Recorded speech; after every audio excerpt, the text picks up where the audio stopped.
সুবহানাল্লাহি তামলাউল মিজান ওয়ালহামদুলিল্লাহি তামলানি আও তামলাউ মা বাইনাস সামাই ওয়াল আরদ।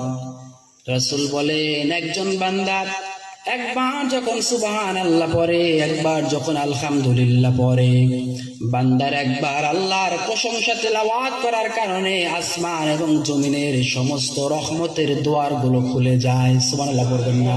শুধু খুলে যায় না, আমার আল্লাহ রাব্বুল আলামিন ওই বান্দার আমল নামায় আসমান জমিনের মধ্যবর্তী যত ফাঁকা জায়গাগুলো আছে, সমস্ত ফাঁকা জায়গাগুলোকে নেক আমল দ্বারা ভরপুর করে দেয়।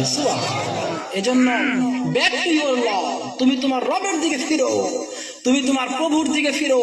তুমি যদি তোমার মালিকের দিকে ফিরতে পারো, অবশ্যই তোমার মালিক তোমার দিকে এমন ভাবে ফিরবে।